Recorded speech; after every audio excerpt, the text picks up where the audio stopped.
আমার বাসার অ্যাপার্টমেন্টের একটা ফ্যামিলি থাকে। তো সেখানে তারা অনেক বছর, প্রায় কয়েক বছর ধরে একসাথে আমরা আছি। তারা খুব হ্যাপি কাপল, হ্যাপি মানে খুবই হ্যাপি।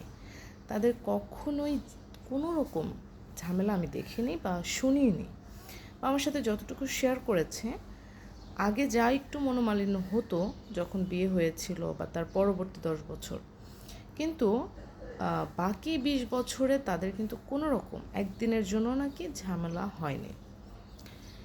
এটার রিজনটা কি সেটা আমি আপনাদের সাথে শেয়ার করি। রিজনটা হচ্ছে, যখন একসাথে সবাই এক ফ্যামিলিতে থাকতো, ওনাদের সংসার জীবন প্রায় 30 বছর।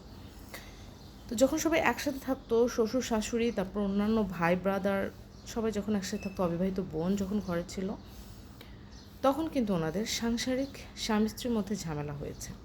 কেননা তখন যেহেতু শ্বশুর শাশুড়ি বেঁচে ছিল, নানান রকম কথার সৃষ্টি হয়েছে। তখন যেহেতু ভাইয়েরা একসাথে ছিল, নানান রকম কথার সৃষ্টি হয়েছে। তারপর অন্যান্য ভাইয়ের বউদের সাথে একটা ঝামেলা হতেই পারে। তো এটা সাংসারিক জীবনে এটা খুব স্বাভাবিক ঘটনা।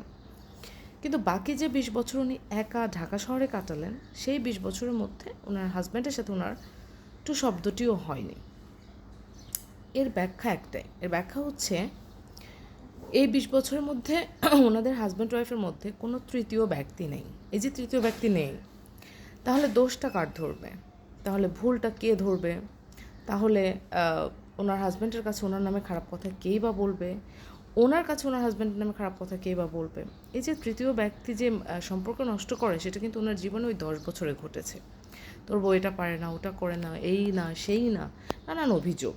হ্যাঁ, বউয়ের বাবার বাড়ি নিয়ে অভিযোগ, বউয়ের নিজস্ব চলাফেরা নিয়ে অভিযোগ। এগুলো সাধারণত করে কিন্তু তৃতীয় ব্যক্তি। ইনফ্যাক্ট ওনারা যখন ঢাকা শহরে চলে আসছে, প্রতিবেশীও যে একটা কথা লাগাবে সেই সুযোগটাও নাই।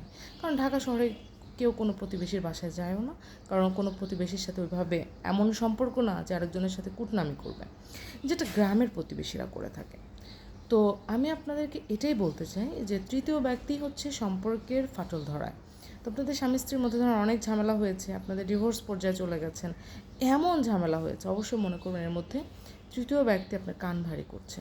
তাই দুজনের মধ্যে সম্পর্ক ঠিক না বেঠিক সেটা জানার জন্য আপনার দুজনকে কয়েক মাসের জন্য হইলেও একসাথে থেকে দেখতে হবে যে আমরা ভুল নাকি আমাদের সম্পর্কটা ভুল। ধন্যবাদ।